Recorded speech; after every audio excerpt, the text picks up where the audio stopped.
Welcome to the Adelaide Oval for the second game in a double-header weekend. This is game 9 in the VB Triangular Series between Australia, New Zealand and South Africa. Australia not taking part in this game. They did play here yesterday and New Zealand demolished them. It was a fine performance from Stephen Fleming's side. They really did turn the competition upside down. The Australians haven't beaten them at all this year, and this is the points table. That's the way it's reflected. New Zealand have jumped to the top, 17 now. Australia 9, by virtue of having a bonus point, they're ahead by just 1 from South Africa. So today is a very important game, even for Australia. Out in the centre of the ground now with his pitch report, here's Ian Healy. Thanks, Richie. Well, a hive of activity out here, as usual, before a one-day international match. There's 2 variables to really consider for this match today. The weather, and there's some showers and activity happening till probably 6 p.m. Les Burdett's not that concerned about it, and it's supposed to have gone at about 6 p.m. The other thing is the pitch, and Stephen Fleming's press conference last night, he expressed grave concerns about the lasting ability of this pitch. Les wanted to water it last night, but it started to rain 20 minutes after the match, and he didn't want to get caught on a sticky wicket which moved sideways today, so he left it. Hence, there are some dry patches. Here's a patch where a batsman obviously got sent back for a run, and his spikes have scuffed up a rough area, and this is what the bowlers will be aiming at. These smallish cracks, which may move. If you hit a crack flush, it may go right, it may go left, it may go up, or a little bit down. I'm sure the captain who wins the toss will want to bat and post some runs, because last night it got a little worse as the match wore on. Let's go to Ian Chappell and see which captain decides to bat first. Hanneman, you're ready to go? Rightio. Heads. We'll have a bet. All the best. Thanks. Prefer to set the target? Yeah, I think it's obviously a wicket that's also been used, so we'll try and get the best out of it, and might get a bit more uneven as the game goes on. Steve Elworthy still not 100% for the game? Yeah, he didn't feel up to the task today, so we're also rotating, so we've got a few different guys in, so there's a few changes to us. Result last night probably helped you guys to get you going again, feel like you got a chance in the tournament? Yeah, we're not looking for any favours, you know. At the end of the day, if we win our last 3 games, then that qualifies us for the final, so that's what we're looking to get out and do. All right, good luck then. Thanks, Phil. Stephen, you must have been really pleased with that result last night. Yeah, it was a great performance, especially in the field, and a couple of key moments we won, and that's important. Yeah. Batting second here, going to be tough, do you think? Yeah, tougher than batting first, but we've got the experience of playing on it last night, which will help, but we've got to do the job. I think the first 50 when conditions probably going to be better for batting, we've got to do the hard yards here and set a total up that's gettable later on in the night. We hear about how tough it is to back up in a double-header weekend. What's the difference between backing up there and backing up in a 5-day game? I just think with the one-day game, it taxes you a little bit more probably in the field. I'm talking more the bowlers, getting their time to recover. It's only 10 overs they bowl, but it's at an intensity that's quite high. But I think it's more that regrouping, especially when you're playing a new side, just getting your thought patterns right and hitting it with an enthusiasm and an intensity that you need to for a one-day game. So that's the thing we've been concentrating on, and we've lessened the warm-ups down this morning trying to save energy, and I think we were blessed with a couple of cool days. All right, good luck then. Cheers, mate. Thanks. Well, Sean Pollock has won the toss, and not surprisingly, as Ian Healy suggested, he's going to bat first. Warm welcome to all our international viewers. This is game 9 of the VB Triangular Series, and a few clouds around. We've had a shower or 2 this morning here at the Adelaide Oval. The news is that South Africa have won the toss, and they are batting in this game against New Zealand. Australia not involved today. They were thrashed by New Zealand yesterday. They've already flown off to Melbourne to prepare for the match on Tuesday. South Africa are putting into the field Herschel Gibbs, Gary Kirsten, Jacques Cullis. Cullis a replacement there. He's back and fit. Dippenaar goes out to 12th man. Neil McKenzie, Johnny Rhodes, Mark Boucher, Sean Pollock. Justin Ontong comes in for Klusner. Nicky Boyer. Alan Donald comes in for Elworthy, who is still not recovered from that blow to the head. Mackay Rantini and Bodhi Dippenaar is the 12th man. Now New Zealand, gosh, they played well yesterday. Nathan Astill is opening with Brendan McCullum today. Lou Vincent, Stephen Fleming, Craig McMillan, Chris Cairns, Chris Harris, Adam Perore, Daniel Vittori. James Franklin comes in for Dion Nash. Nash isn't dropped, but they're just taking care with him at the moment. Shane Bond, Andre Adams again 12th man. Well, it's better than being back in New Zealand, even though he's been carrying the drinks every match in this VB Triangular Series. James Franklin opening the bowling. And straight away bang on target. This New Zealand side has been playing extremely good cricket. And it's going to take a good performance from the South Africans to unsettle them. And that's what's got to be done if you're going to beat them, because they seem to me to be in a very good frame of mind. There's the man that can do it. He's had a tough time. Hasn't played very well in this competition, but he's due for some runs. Certainly is, but he's very vulnerable early on. Herschel Gibbs, it's either feast or famine, it seems. And he's away. And that'll make him feel good. Gary Kirsten could be a little bit nervous at the other end, because there's a nasty trend in this competition that opening batsmen go for a duck in the first over. How often has it happened? I just, off the top of my head, it happened yesterday to McCullum, to Mark Waugh, Adam Gilchrist, Mark Richardson, Gibbs himself. So I want to get through this first over. Tony, while the rest of us were having a very early night last night, you're obviously reading your atlas. Good to see. Yeah, that's right. Mind you, I know a little bit about that neck of the woods down there. It's a wonderful place to visit. Any of you ever get a chance to go down to New Zealand, down to that lovely place called Queenstown, lovely golf courses down there. And at the moment, they'll all be very excited about the way this team's performing. Tell me, is it right that the ratings there, not just through the roof, but almost nudging some of the rugby union ratings you get? I believe so. And I give some of the credit to the interest to rugby union, because these two foes, if you like, from a New Zealand point of view, Australia and South Africa, are our most traditional rugby rivalry. And when it comes to that, over the years, when we haven't had such a good time of it of late, winning the cricket really does matter. I thought I saw another cricket ball on the field. Just back where James Franklin was starting to run in there. Now, you weren't obviously reading your atlas last night. Bright-eyed and bushy-tailed. What's that behind him? Is that a cricket ball, a white cricket ball left from warm-ups? Have you ever seen that before? So I did have an early night, you see. The only one that spotted it on the ground.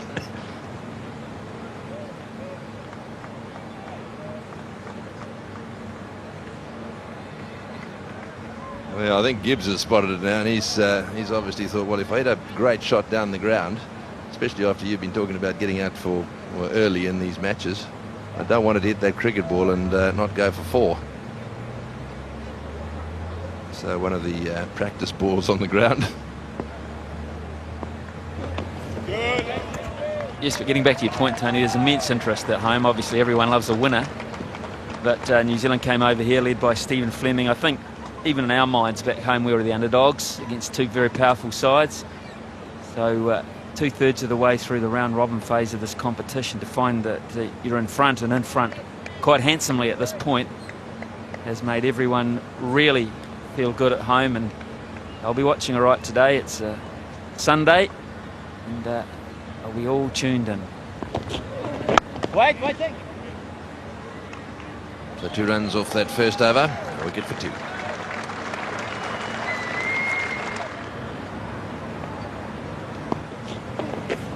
Oh, and that one down the leg side. So they're all over the place at the moment.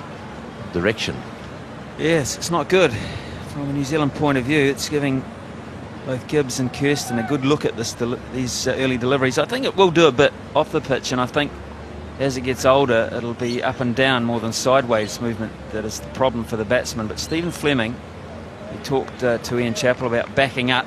At the moment he won't be that happy with the way the bowlers are not on target. Very good shot, straight down the ground for 4. They really need Gibbs, don't they? It just seems to me that if he plays well here, Kirsten hangs around, they've got a chance of getting a reasonably decent start away. Well, this is a very good cricket shot, and this will lift the spirits in the dressing room. They must be down a bit, the South Africans. They're a very positive race, and they're very proud of the way they achieve in sport. So that hiding at Sydney, Tony, a few nights back, they've been dwelling on that, I'm sure. So there was, I would imagine, a very determined air about them leading into today. Oh, and that's out. He's got to have hit that one. Yes, a beautiful delivery. Well, he's been very wayward, and all of a sudden he pitches one in exactly the right place. That looked to me, if it was pitched around about leg stump, just moved away a little bit, and away it went through to the keeper. So Kirsten out, caught behind. And this is the 8th duck by an opening batsman in this tournament. Absolute perfect length here from Shane Bond. A classic delivery. Kirsten is just cast really around the crease line, and he couldn't get going at all. The champion left-handed opener goes back, and South Africa lose one very early on in the piece. They're 1 for 9. Jacques Callis is the new batsman, and he's coming in to face the music of Shane Bond, who's just bowled a beautiful delivery. Left arm over. Well, that's well played as well. He's hitting it nice and straight. They might have to move that mid-off a little straighter. It's gone all the way for 4. 4 runs off that over. It's 1 for 14.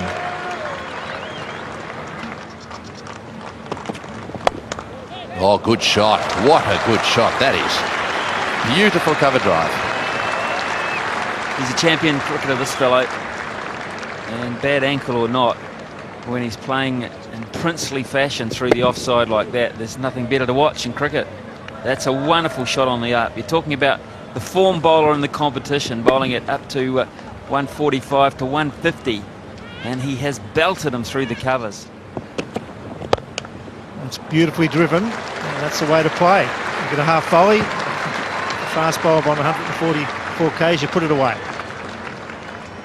Shane Bond got away with 2 of these last over, but Herschel Gibbs not this time. A little bit more decisive with his front foot. Shane Bond today, he got driven like that from Jacques Callis, and I thought possibly another Brisbane coming up, but he's responded well. Bowled a better length after that.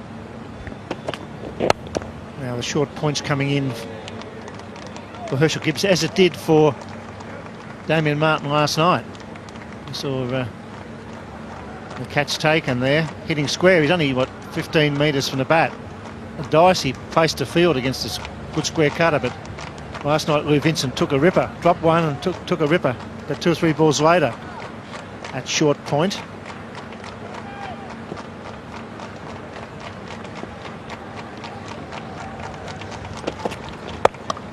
He beats both of them. He beats Harris at backward point. That's good batting. And like Damien Martin, hit that one on the carpet and races away for 4. He waited beautifully for this to come onto the bat and played it behind point. Damien Martin forced it a little bit. Just waited, went with it, and Harris could do nothing.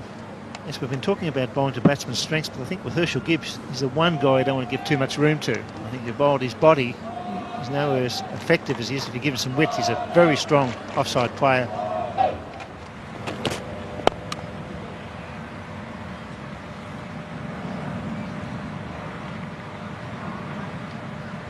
Gone are the days in one-day cricket where the openers come out and take a risk, in this series anyway, because they are very tentative. Australia have been very tentative, so South Africa, and you can just sense them here not having the guts to take a big risk, play a big shot. I'm not sure whether it's gone are the days. I think in some cases it's worrying about your careers. I think that once you start losing, you feel like the Australians at Gilchrist and Mark Waugh for years have been getting away in the first 15 overs we see here. This has been very good bowling by Franklin and Bond. They bowl well with the new ball. The loss of Kirsten early on, they're trying to establish a partnership, but I thought last night Gilchrist was the key. He tried in the early overs. He was out 21 off 19, and that was the difference from an Australian point of view, but certainly the bowlers on top in this series so far. But in fairness to the batsmen, Ian, I don't think all the pitches have been great. No, they've had the lot, as you said. Sydney has been flying around. It'll settle for the final series. I'm sure they'll get that right. Melbourne's bouncing through nicely. Very consistent one-day pitch, but it is fast. Adelaide's been a bit up and down. Brisbane's probably been the pick of them so far. It's beautifully driven. He beats mid-off. That's 4. Glorious drive. The outfit a little slow with the drizzle, but that's going to make the rope. Long boundary, superb stroke.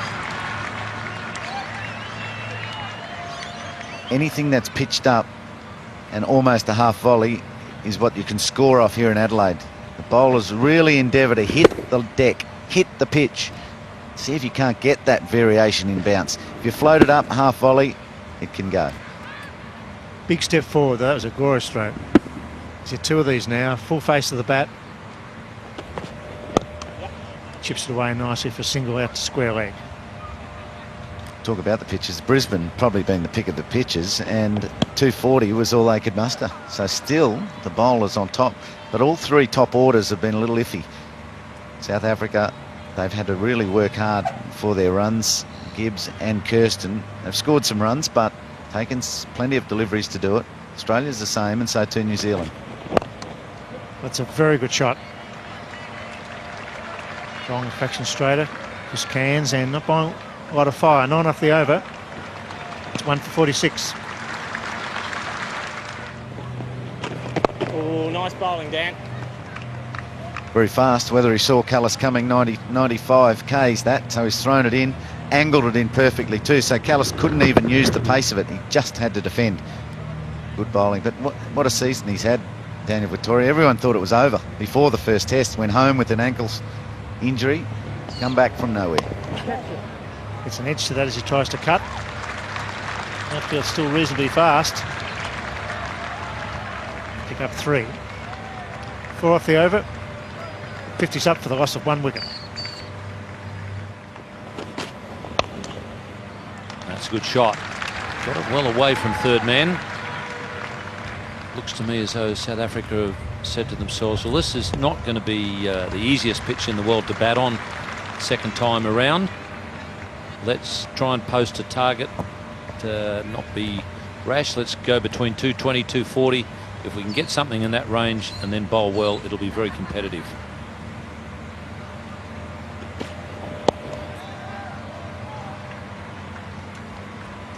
Yes, well, I think South Africa have taken a leaf out of the New Zealand handbook. New Zealand in this series so far, and they've probably been the best side in this series so far, have said, let's keep some wickets in hand in these first 15. They've gone back to almost the way one-day cricket was played 10 or 15 years ago, when the white ball was doing a bit more, there's a bit in the pitch. The idea was to keep wickets in hand. The first 15 overs were seen as a danger period for a batting side. That sort of changed around the mid-90s when we saw the Sri Lankans through Jayasuriya and Kalawitharana place attacking cricket against the new ball, but that's sort of gone back to the old way in this series, and New Zealand have been the ones who've brought it about. That change, 1 for 34 after 10 overs or 15 overs. And they've launched their attack at the end. Looks to me like South Africa have taken a leaf out of that book. I think it's probably also brought on by the fact that the bowlers, the quick bowlers now are allowed to bowl 1 short pitch delivery per over, and it's done what you should always have in the game of cricket, because it's not so much the bouncer that does the damage, it's the threat of the bouncer and the batsman not knowing when it's going to come. That's what creates the doubt in the batsman's mind. Consequently, the batsmen aren't quite so eager to get on the front foot, and that's what we were seeing in the period you're talking about, Mark, when they were thrashing away in the first 15. You could get onto the front foot with a lot of confidence. Now you can't, and I think it's a better contest in terms of cricket. May not see as many runs scored, but hopefully it'll provide a better balance between bat and ball. It's 1 for 55.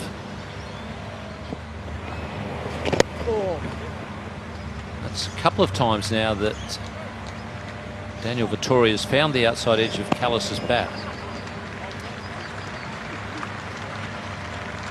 Well, with beautiful flight this summer so far, Daniel Vittoria started in the test matches. Here's another good example. Once again, Callis driving to a ball that in the end was around his knee roll. Certainly didn't get to it on the half volley. Subsequently brought about an outside edge. So once again, beaten in the flight.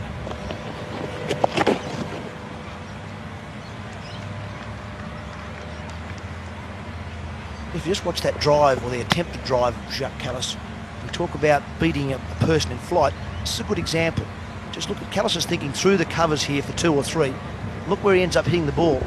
Not on the half volley. As I mentioned, the ball's around knee height by the time it hits the outside edge. That's the drop a bowler gets on a ball, and if he gets that to turn as well, that's how you get the outside edge. Well, that's the 50 partnership between Gibbs and Callis. South Africa making good progress in a match that they really have to win, not just for the sake of the 4 points, but for their own mental well-being. Because I think they're in the doldrums a bit mentally. They badly need to turn that around. No one at short backward square there. And his theory was that you had to hit high on the bat. The higher on the bat that you hit, the more the ball was going to be lofted in the air. And that's what you saw on that occasion with Callis. Because he's got good flight, Vettori, he was able to hit fairly high on Callis's bat, although on that occasion it was an edge that went wide of slip.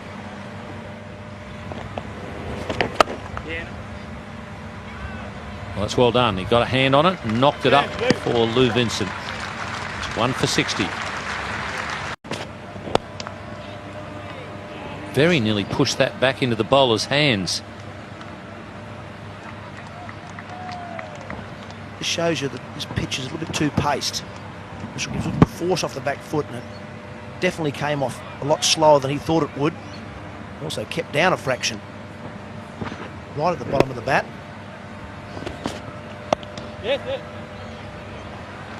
Done well to get that away from third man and also backward point fieldsman.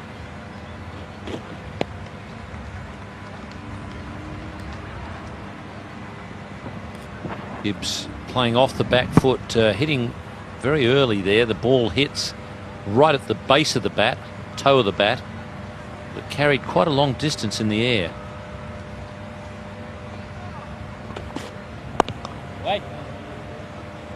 Just looking at that South African attack, they've also got a little bit more variety in this attack than we've seen previously. Nicky Boyer with his left arm orthodox spin. They've also got Justin Ontong with a little bit of off-spin stroke leg spin. So there is a bit more variety in this attack.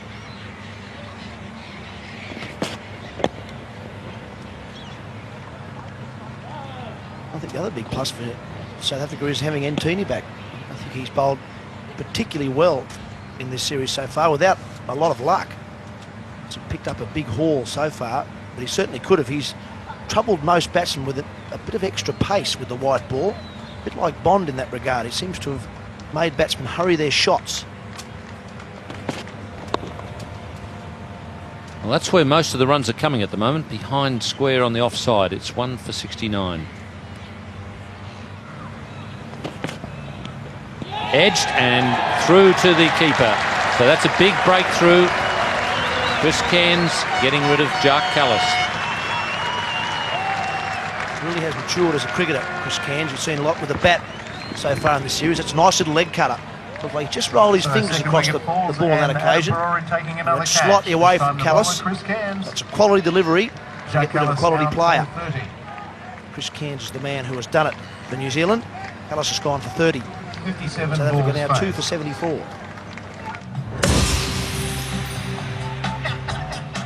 Neil McKenzie, the number 4 batsman for South Africa. He's been in good form on this tour of Australia. It's a nice shot. One of the few shots we've seen straight down the ground. I'd go for 4, and that's probably indicative of the pace in the wicket as well. What Cairns and Vettori have done is that they've bowled well in partnership. Cairns has probably dropped a bit of pace in this innings, or in this match, should I say. He's just got the ball in the right spot on a wicket, as we mentioned, is a little bit too paced, and Daniel Vettori's attacked from the other end. They've dried the runs up, and subsequently they've picked up a wicket.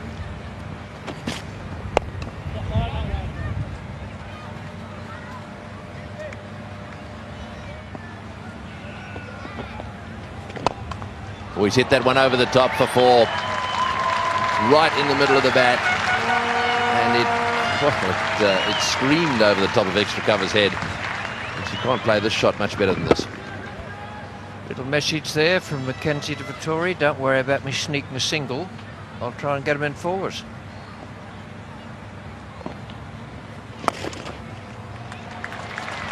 He's played that one well too. This could be 4 as well. Oh, look at Cairns. He is struggling down there. Just a little bit of almost a limp, looked like.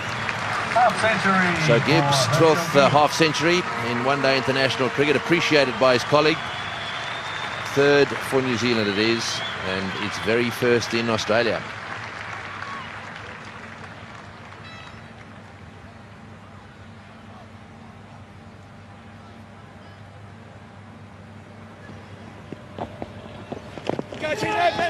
Oh, and asking the question, and that's it.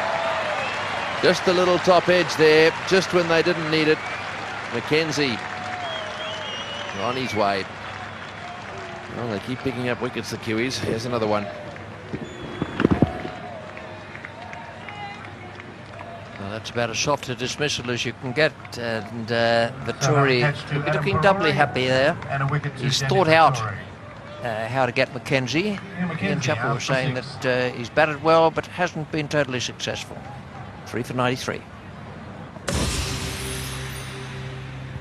Johnny Rhodes is the new batsman, and he's one of those international cricketers who plays just the one-day variety of the game, doesn't play in test matches anymore.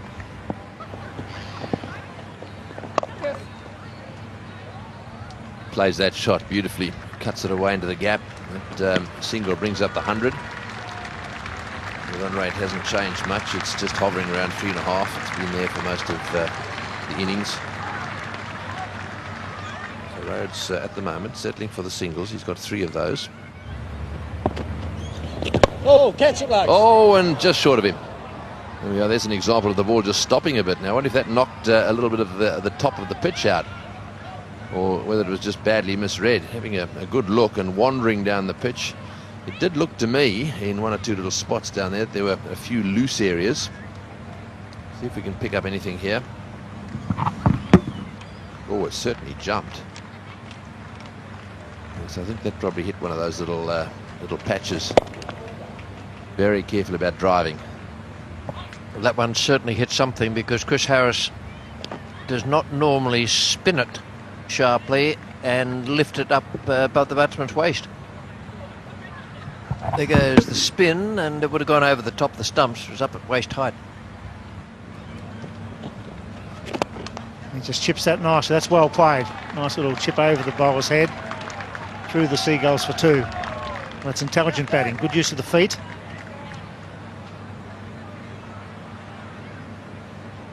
Good use of the Seagulls too. Placing it quite nicely between them. We saw a bird in a New Zealand game I covered just recently was hit by a cricket ball. Didn't come off too good. Amazing how that went straight through. Tell you what, they haven't been frightened too often today. There's been a lot of big hitting down the ground.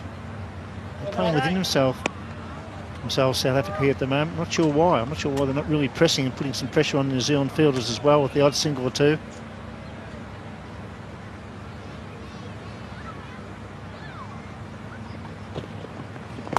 That's better. Johnny Rhodes gets the sweep away.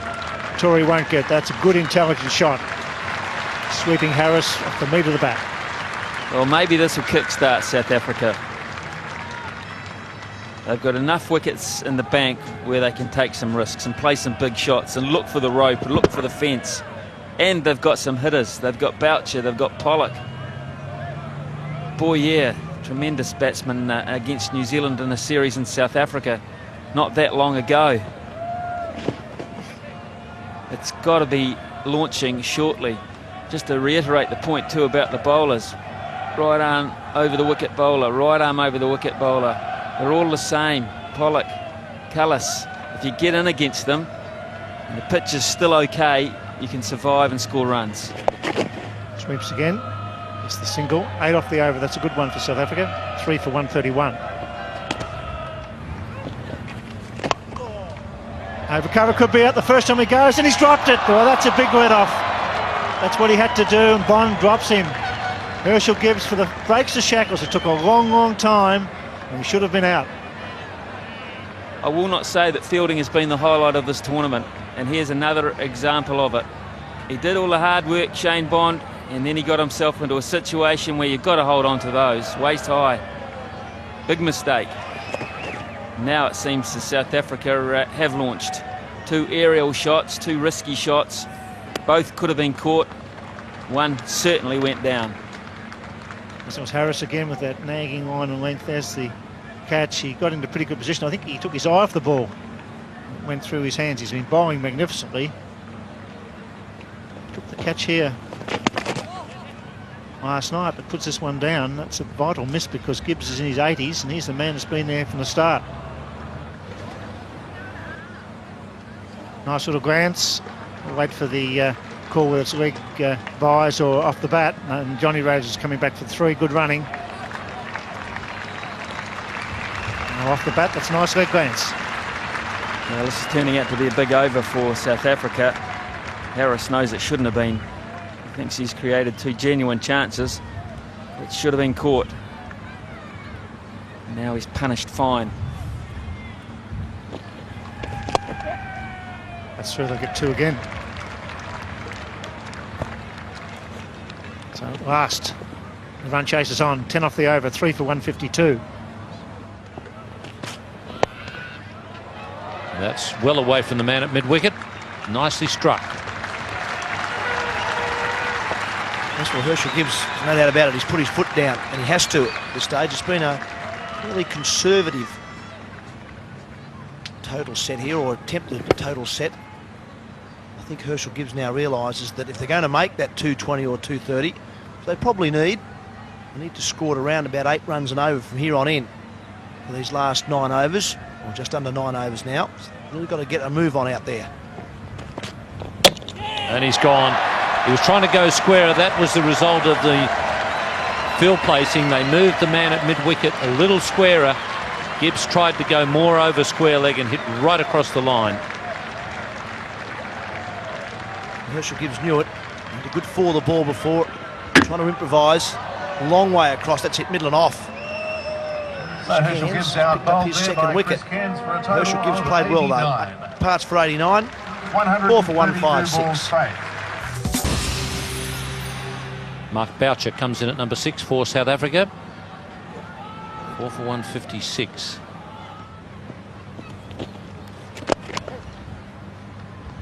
Once again, they're looking for 2. Jonty Rhodes will do it easily. That's terrific running. And now they're going to get a bonus. Should put that down to Jonty Rhodes and his running there. Fills him in the deep. Craig McMillan did absolutely nothing wrong here. Boucher hits it. Rhodes straight away is off. He's thinking, I'm going for 2 regardless. Doesn't even look. Comes back. The throw hits the stumps. It's a good piece of fielding. But in the end, it costs New Zealand another run. All because Rhodes took the first one very quickly.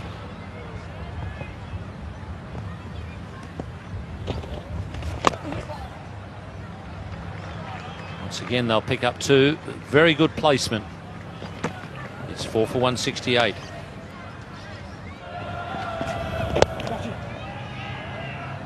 For 2 again here. And with that pressure, it's gone right through. And that's what running between wickets can do. It puts pressure on the fieldsman, and that one goes for 4. Well, Shane Bond has been a revelation bowling, but he's just making a few blunders in the outfield. Taking his eye off the ball there. He had actually done the good work. He got in quickly, and they were only going to get 1 until he missed it.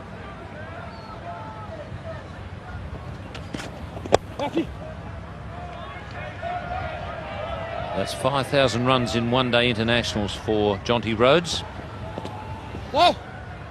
Any point I'd like to make, Chappelli, is I just wonder if they haven't put their foot down a little bit too late here. At the moment, they're picking up almost 2 runs a ball at the moment, making it look very easy.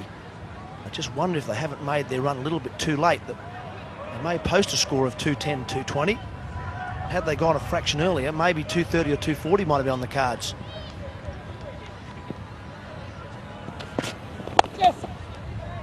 Well, I think it's in keeping with the summer that South Africa have had. I think a lot of their thinking on the game has been pretty conservative, and so you may well be right that they have left it a bit late to really hit the accelerator pedal. You can see there, that's the point where they started to accelerate, and since then they've done it pretty well. That's a boundary. Good shot. can't pitch short to Boucher. It's 4 for 182. Just wide of the fieldsman at backward point. Jonty Rhodes does hit that reverse sweep harder than most batsmen. Well, the good news for South Africa, now they have put the foot down, they're doing it well, and they're getting a bit of luck as well. Rhodes improvising, the reverse sweep, it's just well enough to keep it away from the man at backward point and gets a 3. They really are moving along very nicely at the moment.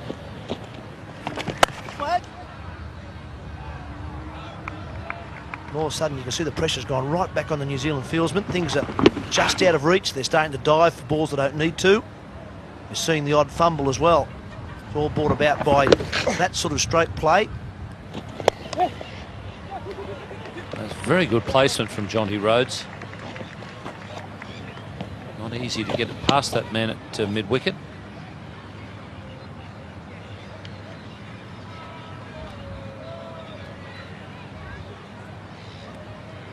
Jonty Rhodes has raced to 40 from 47 with 2 boundaries.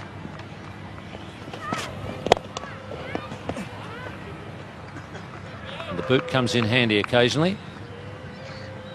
Especially if they're as big as Chris Cairns' boot. This was probably going to be another 2. It was nice and straight, Jonty Rhodes. No problem at all.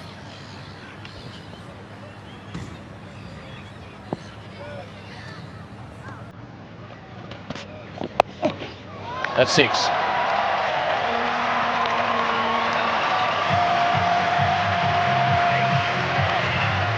Jonty Rhodes has pulled up the South African 200. Lovely shot. He looked like he picked this slower ball very early. He's in position to play a sweep shot, which is not a shot you'd normally play off Chris Cairns unless you will almost know or you pick he's going to bowl a slower delivery. He bowled that off spinner which we've seen him bowl throughout the series with some success. Not on that occasion. Well done again. His placement has been immaculate in the last few overs, and South Africa have raced past 200. 4 for 205 and 50 for Jonty.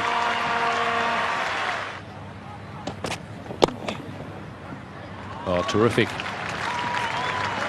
He's a master at just beating the infielder and getting it into the gap in the outfield.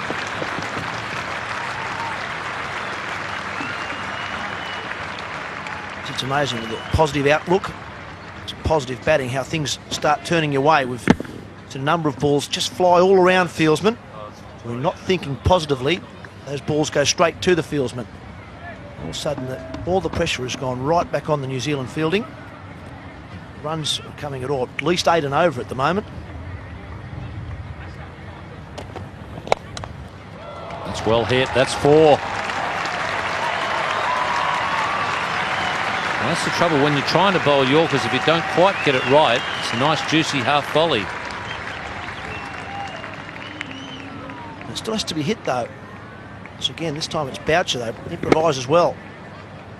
Ball's a good half a metre outside off stump. Dragged to the onside, got just enough underneath it, suggesting it wasn't quite the Yorker that Shane Bond hoped it would be. Found the gap nice and straight.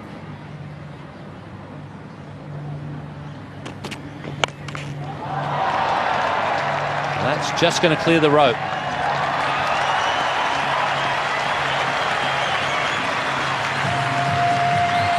Very well caught too.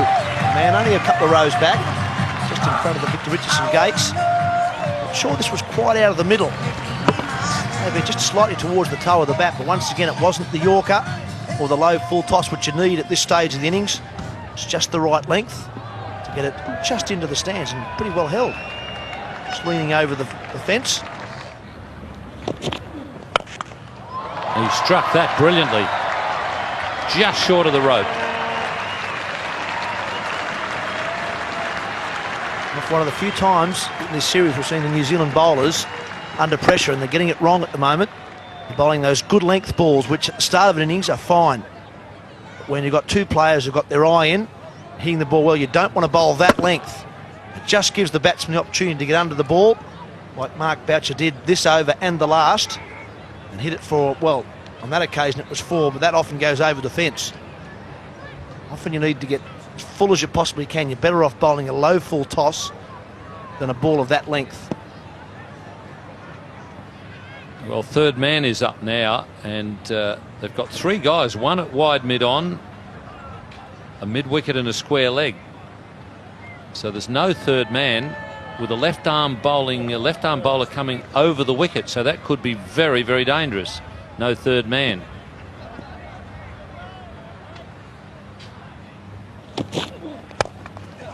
And that's gone 6 over point. That is a tremendous stroke. Darryl Harper's looking around. He gets the signal from the fieldsman out there. That's a superb stroke. Seen a few sixes here over point, or backward point, where players looking to play the square cut, but not easy with a straight bat. Got underneath it, sliced it away, and got just enough on it to clear the rope. Yes, just over. Good decision. 49 for Boucher from just 26 deliveries, 3 4s and 2 6s.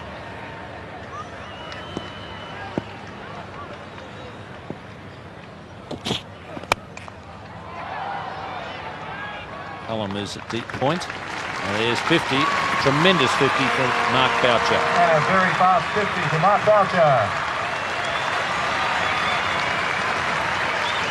Along with Jonty Rhodes, have turned it around nicely for South Africa. They've turned a 210, 220 total into what was something around 250. A lot of runs in front of the wickets. He's hit the ball very cleanly and run extremely hard.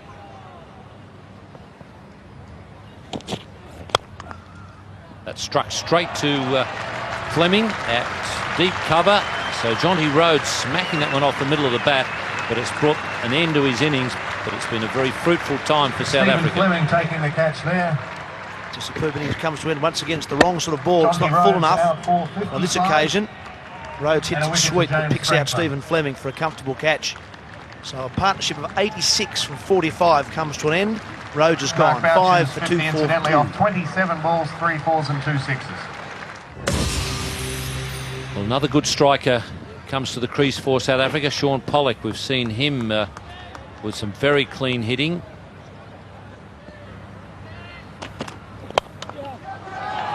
Mid-off has a chance. Not quite there.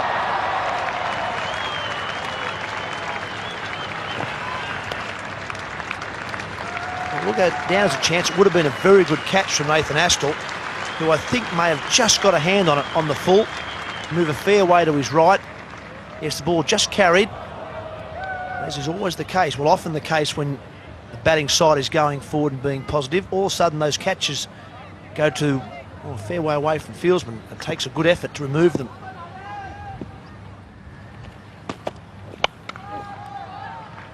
Picked out McCullum.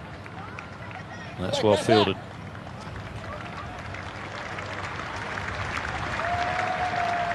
So 1 ball to go. South Africa have reached 250, which didn't look on the cards at all when Herschel Gibbs departed at 4 for 156. But this is going to be a very competitive total. They've got a better bowling lineup today, South Africa.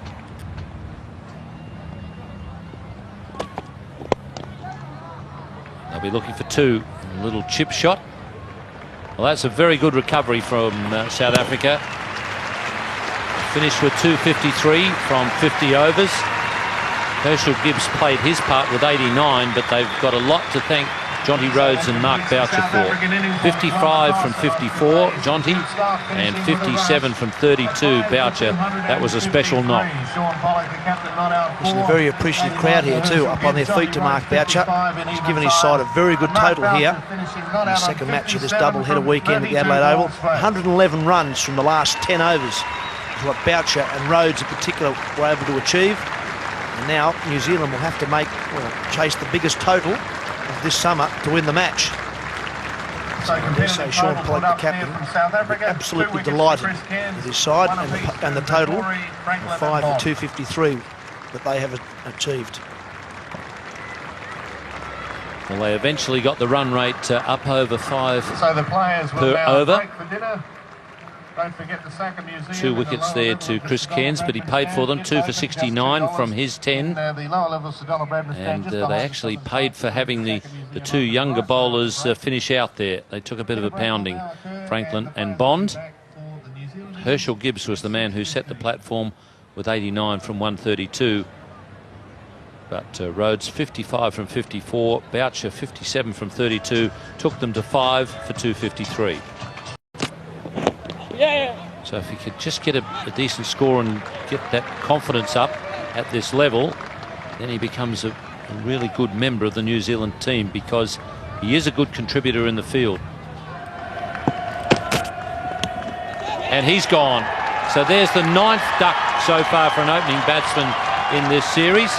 Nathan Astle tried to avoid it by going to the non-strikers end to start with, but first ball he faces, he's gone. It certainly has been a nightmare for the opening batsman. Once again, the ball just doing enough. Not a lot of movement there, but it's a good length. Gets Astle to play and just moves away slightly. Good healthy edge, and Nathan Astle, number 9 for an opening batsman. Astle's gone. New Zealand start badly. They're 1 for 1. Lou Vincent at number 3. Well, he's used to coming in early. He's had to do that a few times already in this series. Well, that's a good shot. Very well struck. And McCullum doing the sensible thing there and hitting straight. That was the key. Gave the bowler the charge. Wasn't quite there. Hit through the line of the ball. Didn't try to work it on the onside or hit it inside out over cover. Straight back over the bowler's head. Full face of the bat.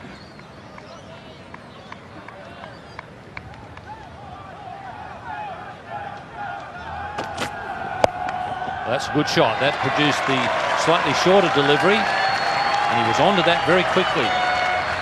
That immediately causes a change in the field placings. Fine leg is up. He goes out to mid-wicket. Just transferred the weight. Looking to go forward to start with, McCullum. Then just rocked onto the back foot and went with it. Was short enough to pull. So the use of the feet, the first ball of this over. It's brought about 2 boundaries in the over now. And all of a sudden Pollock has to change his field. Once again, McCullum giving the bowler the charge.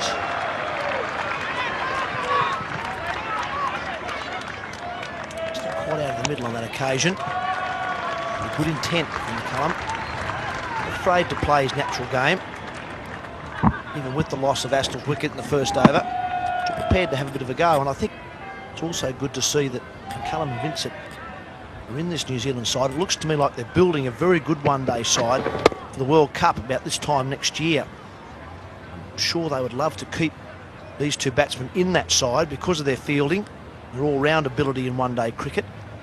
I'd also like to see that when Franklin and Bond got to bowl at the end in this innings, and though they weren't successful today, it would be good experience for them in years to come. Well, that's well done, because that previous shot has forced the change in the field placing and opened up a few easy singles. It's just the angle Kyrie Antini gives the batsman allows this shot. Very wide on the crease there, Antini.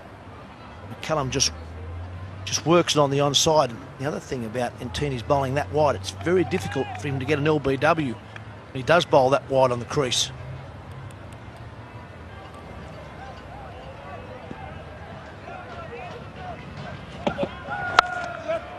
That's a good shot. He hit it on the rise.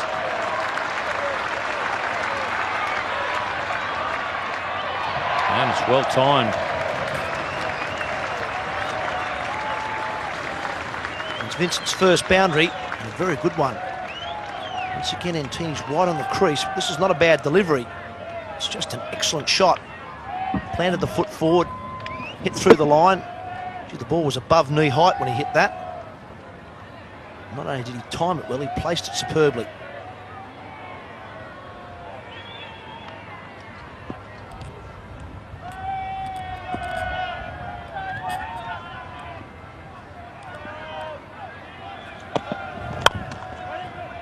Again, he finds the gap. So Sean Pollock has another chase. Slightly better result for him this time. It's 1 for 23.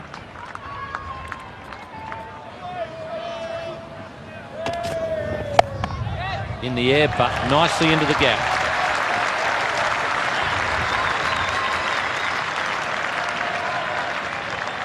Nicely played again here from Vincent. Once again, he's looking on the front foot. Looks like he might have just rocked back. No, he almost hit it from the front foot. The front foot square drive, I suppose you'd call it. He's obviously seeing the ball well. He made 55 last night against Australia, and he's in good touch again today. Chance here. Oh, hang on, they've left it. Firstly, mid-off started to come, and then cover pulled back, and then Sean Pollock in the end realised that Herschel Gibbs wasn't going for it, and it dropped in. That's horrible cricket. And once again, it's Santini, the unlucky bowler. Once again, he's worried McCullum with his extra pace. He's brought about the false shot. Herschel Gibbs looked like he was going for it, then stopped, then took another step, and that last step he took was enough for Sean Pollock to think that he was going for the ball. And in the end, no one went for it, and a simple catch goes begging. There's the bouncer, and a pretty good one it was. Big shout, he's just a fraction forward, that's very close. Umpire Parry says no. My word, that was close, Ian Healy. Certainly was, Bill. He's giving them absolutely nothing, Bob Parry. I thought Vincent was out earlier. Now McCullum. Pitched outside, decks back, hits him inside the line of off stump. That's cleaning them up for mine. He may have just got outside the line on that occasion. I thought the other one was closer, but was it a line ball decision? Gave the benefit to the batsman. Pollock thought that was out. No! And all of a sudden, pressure mounting for both teams here. The run rate's probably not quite good enough. They should have had a catch. Mucked it up in the previous over. Probably just outside the line, or maybe. It's nicely played. They look for two.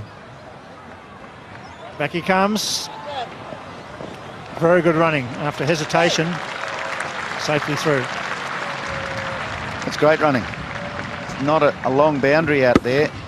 And the Teenies coming off the fence. Had to go a little bit to his right. Very good running. Got there easily, even with that half hesitation.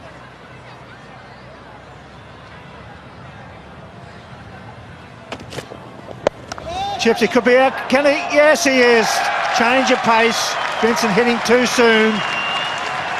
That's a big wicket and well bowled by the skipper. Donald comes in, takes a catch. He was a little bit off the back foot, but he caught it easily in the end. That's a big wicket.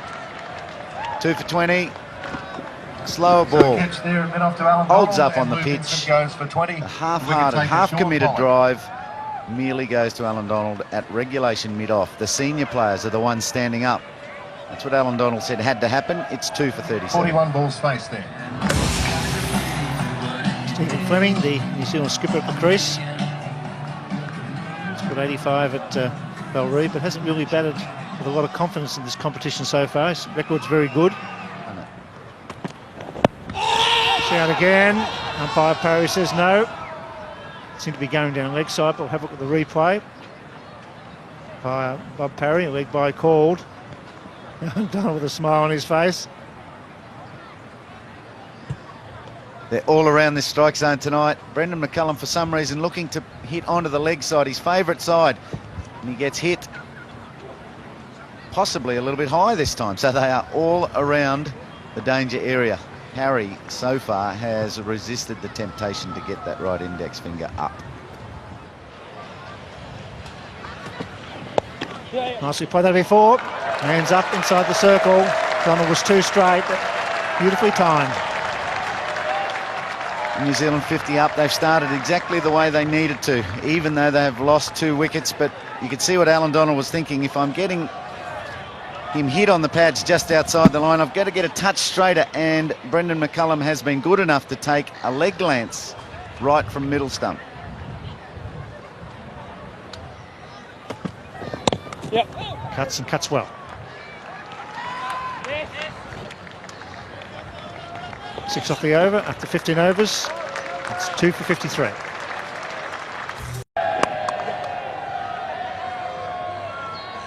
Yes, so one of the interesting stats here is that the South Africans affected 2 run-outs in their first match against the Australians, and since then they haven't affected a single run-out. Now that can have a bit to do with good running by the opposition, but that we know is not the case. They've slipped up on a few occasions. A discussion there between the captain, and looks as if it's got something to do with direction. The direction he's bowling.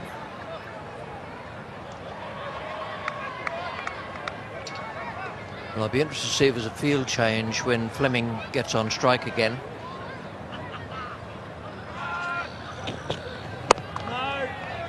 Just looking at the screen, watching the shot from straight up and down, bowler delivering and Fleming batting. Fleming seems to me to be giving the bowler a bit of a look at his leg stump.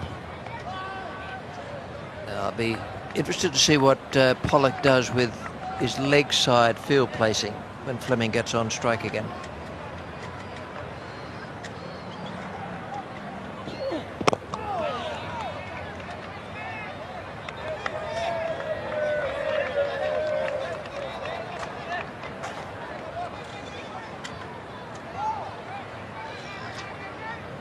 It's the task now down to a runner ball, so they've got to a situation where they've got to get 195 runs in 195 balls. So they don't want to keep an eye on that, which they will.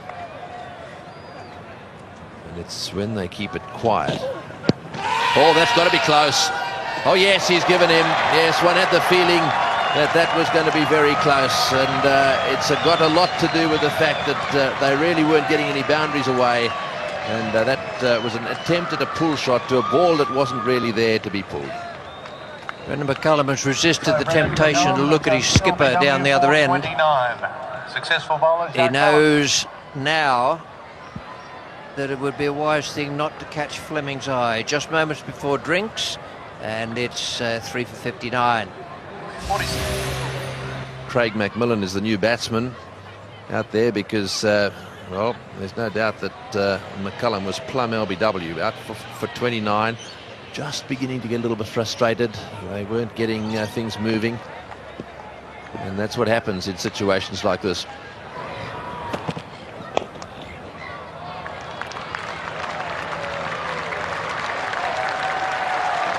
to the total there. And over 3 for 65.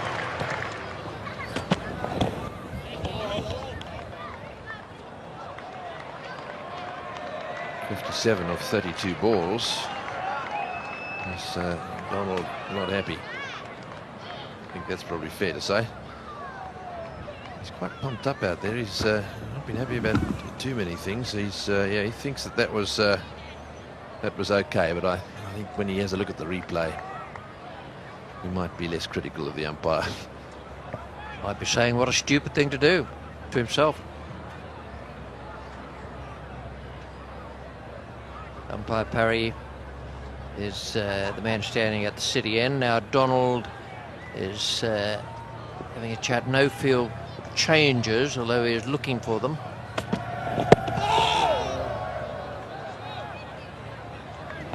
Donald is one who's getting some movement off the seam. Going away a bit to the left-hander and into McMillan. Well, that was pad first. So he might have been justified in having half a shout there.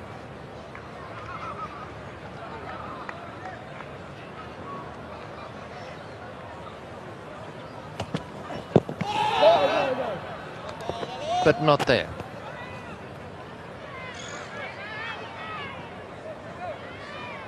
It was almost a replica of some of the old-fashioned appeals. Go up for it and then turn to the umpire and say, sorry, that wasn't out. And you can do it half a dozen times and then give it a real roar.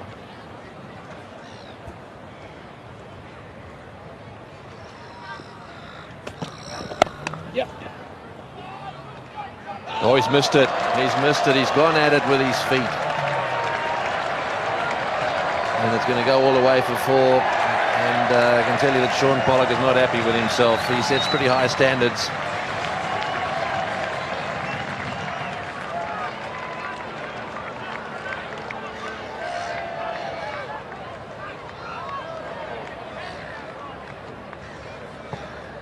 Well, that's the sort of sliding tackle you'd see on the soccer football field.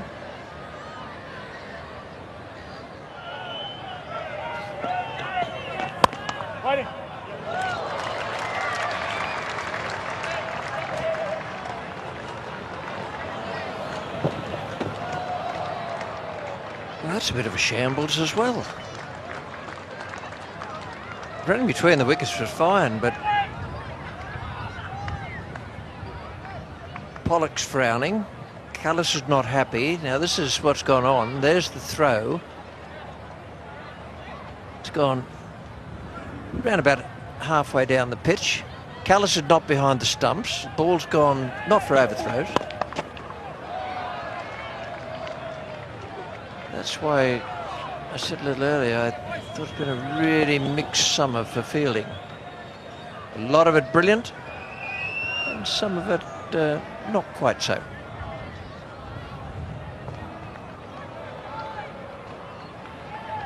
Yeah, Donald, the fieldsman there, and Boucher having to get in the middle of the pitch.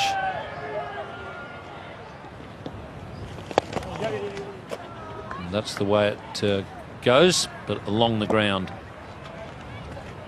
Well, we've talked about McMillan's ability to play spin. He was a bit cute last night, wasn't he, with Shane Warne with the funny stance. Now, I think if New Zealand are to get home, they have to dominate Boyer. He is the 5th bowling option for Sean Pollock, and Pollock will, on this pitch, be budgeting him to bowl his whole 10 overs. If he doesn't, he has to look elsewhere for some bowling help. There's not that much of it around. So this is the guy, from a New Zealand point of view, that they have to target. Hasn't done a lot of bowling on the tour, but is very handy and should like these conditions.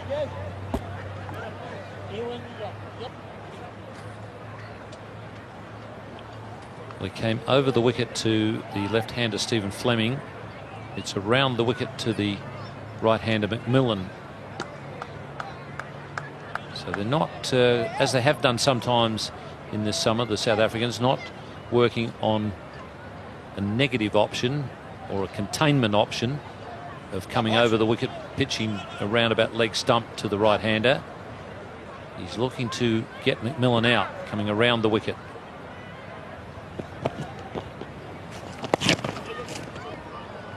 That's well played. McMillan running hard will easily pick up the second.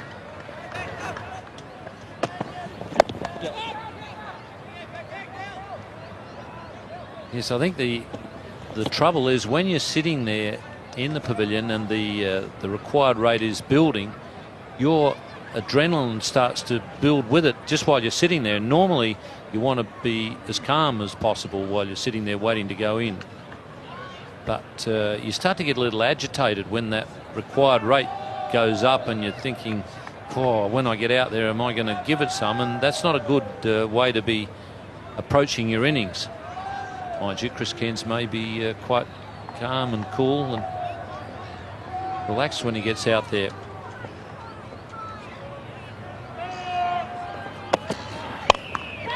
Just wide of cover, and it'll bring a much needed boundary. And 100 comes up as well. Well, the captain has decided enough is enough. There was a big loud cry of catch this here. And it was a valiant effort by Herschel Gibbs at sort of an extra cover. Fleming 1 foot down the track and he creamed it. Shouts of catch it, and it's going to be caught. Didn't quite get it at all. He was going for the short boundary looking for a 6. Nicky Boyer has got a good wicket for South Africa. Well, he's batted himself, I think, out of hitting form, Craig McMillan, because of the way you described that he's brought a dab game into his play. So the first time he looks to go over square, he doesn't get the timing anywhere near right. And that is a big wicket for the left-arm spinner. He knows it. So does Jonty Rhodes. And all concerned. McMillan goes for 16 from 34. Chris Cairns is the new batsman, so maybe the loss of a wicket might have played in New Zealand's favour. Oh, that's missed everything. Nicky Boyer can't believe it. Chris Cairns advanced. He made it into a full toss. And I don't think anyone, particularly Mark Boucher, the keeper, could believe that he didn't hit it. In the end, it goes for 3 byes. Critical error by the wicketkeeper. You must watch the ball. Forget about the batsman, what he's doing, and forget about the bat. And Mark Boucher didn't. He saw the bat. He wondered, I wonder how long this is going to go. Is it going to be 6 or 4? And, oh, no, he's missed it. Cairns has had a go at it. He's hit it nice and straight. Should get back for 2. Well, that's the area I think that New Zealand should target more of. There's always a big temptation here at the Adelaide Oval, the thick square of the wicket, because the boundaries are shorter. But Rhodes and Boucher showed if you hit down the ground, there's also a lot of gaps. The bowlers can then also tend to drop a little shorter, and then you can use the short square boundaries. That'll be out. Well, we talked about it. Chris Cairns can't do it every time. This time he's going to depart for 9. A good piece of bowling from Boyer. Tossed it up, bowled a bit slower. Cairns backed away, but spooned a simple catch to Jonty Rhodes. Good bowling, but the top order have left him too much to do. They've paced themselves, and Chris Cairns had to be reckless. Just turn and bounce. And Cairns had no answers. Jonty Rhodes on his knees takes a catch. Boyer the wicket. It's 5 for 130. Chris Harris replaces Chris Cairns. We thought that Chris Cairns had a lot to do. Well, Harris has got exactly the same job. Gone, straightforward catch. They're falling apart, New Zealand. Donald gets the big wicket of the skipper. This is a very good performance by South Africa after they struggled early with the bat. They got runs in the final 10 overs. Now they're applying the screws, and New Zealand are faltering. So a catch there to Herschel. Well, it looks like South Africa tonight. And another wicket there to There have been lots of instances of teams sliding in this competition. We'll come back to that in a moment. It's 6 for 134. Poore, the new batsman, he's a fighter and he's a good cricketer. A good strike rate and a good average position he bats, but he's under enormous pressure as he talks to Chris Harris.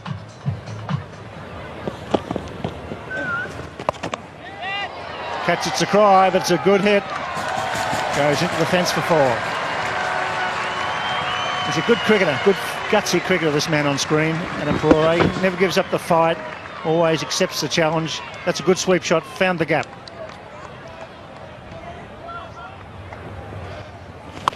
It's gone again. Just the single, bounces this time to the man at square leg. That's Alan Donald. I've seen a bit of drama here now. The big appeal for catch turned down. Donald bowling well. Pollock's been superb. Martini's done well without luck. And I think Boyer is becoming a bit of a match winner. It's a very tidy spell.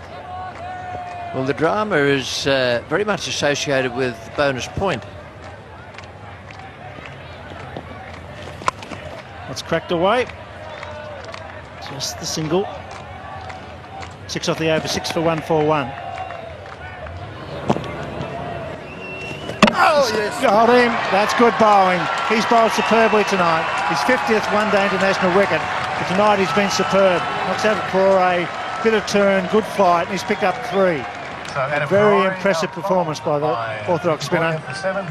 Well, I'm all for that. If it's going to be something that will underline the pattern of selection for South Africa and say to them that they need a spinner in, it's 7 for 145. Daniel Vettori to the crease. Average 10, good strike rate. Always hard at the bottom of the lineup in one-day internationals to score big scores. But they're in real strife here. New Zealand is 7 for 145, and the spinner Nicky Boyer doing a great job. 9.1 overs, 3 for 29. That's a very good effort.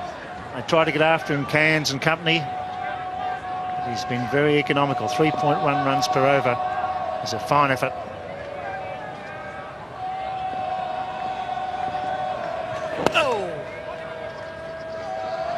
Adam Poore is always going to take you on.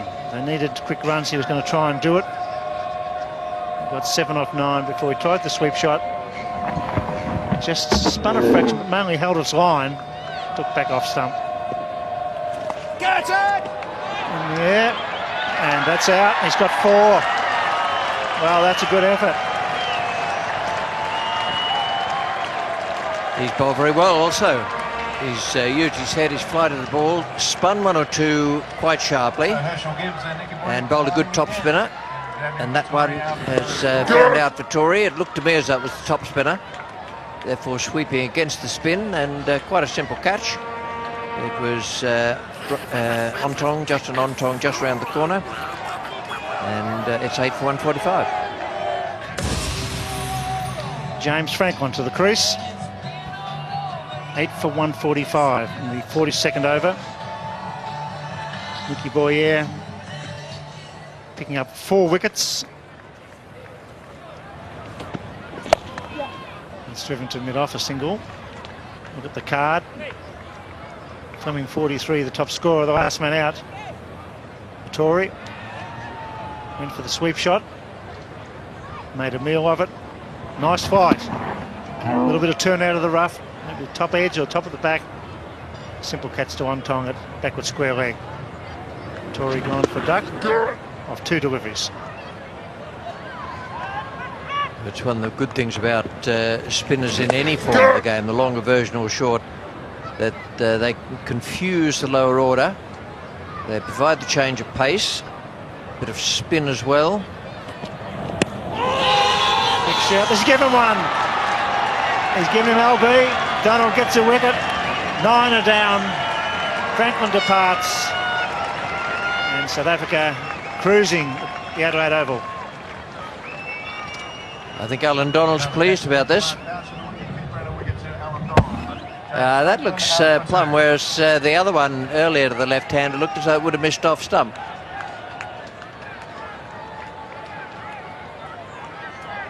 Something to do with heart, I think. And it's 9 for 148. Shane Bond. New Zealand have lost 5 wickets for 18. With Donald and Boyer doing the damage in his final overs. It's bouncing down towards the boundary. It's at point. Back for 2. Well, what I will say about the South African side is they showed a lot of spirit tonight. Here's a side who were completely demolished in Sydney. That was their last effort in this competition, and we thought they were in such disarray there. There weren't many aspects of the game that was going too well for them. That would they be able to bounce back? Well, I've answered that pretty emphatically, haven't they? And this man has led from the front. He's been in the game in the park from ball 1. Got the early wicket of Astle. He's dictated things. I think he's been a lot more demonstrative too as a captain tonight, a lot more aggressive. He's made some better field changes. He's backed the spinner. Yes, he has, there's no doubt. And the man with the ball in his hand has looked more menacing. That's in the air, over the top, going down to the boundary. This should get to the boundary. No, it won't. It'll be cut off. Once again, it's on Tong.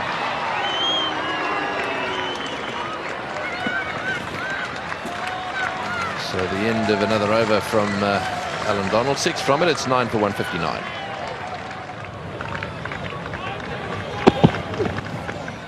And then he asks him also to finish the deal. So he's becoming a very senior member and an automatic choice in this one-day side. Oh, absolutely. And he's come a long way, hasn't he, in recent times, Mackay and Tini. And those are his figures so far. He's very cheerful with the umpires. Simply gets on with the job. Doesn't waste any time. Gets back. He's got that little bouncy walk of ease. He gets back to the top of his mark. Just gets on with it. Oh, that's gone in the air. This is going to be out. This will be caught. Donald's coming around. Has he got him? Yes, he has. Alan Donald has taken the catch in the deep. The South Africans have effected a very, very meaningful victory here against the New Zealanders. It's got them right back in business. And the man there I tell you what, he made a few statements before the start of this match. It just seems to me that he means business. He's not been enjoying what's been happening out here. And there he is, the man of the match. Boucher, a magnificent effort by him. He's back in business as well. And when he's firing in the middle order, the South African batting order looks a lot better. A number of players, I think, can get a pat on the back from a South African point of view. Boucher and Rhodes in the batting effort, they were simply outstanding. 111 runs from the last 10 overs meant that when New Zealand sat down at the dinner break, they had some serious thinking about their run chase. And look at those two. They basically know they set it up, and the bowling and fielding effort finished it off. Pollock will be jubilant. He's got the best possible result to leave Adelaide with and head to Perth, and the build-up for a huge weekend for them. They can sit back on Tuesday and watch New Zealand and Australia go at it again at the MCG. Well, there we are. The total 160, 45.2 overs. They've got themselves a bonus point. That's the important thing. New Zealand 160 or 45.2 overs. And at the end of the day, Harris not out for 9.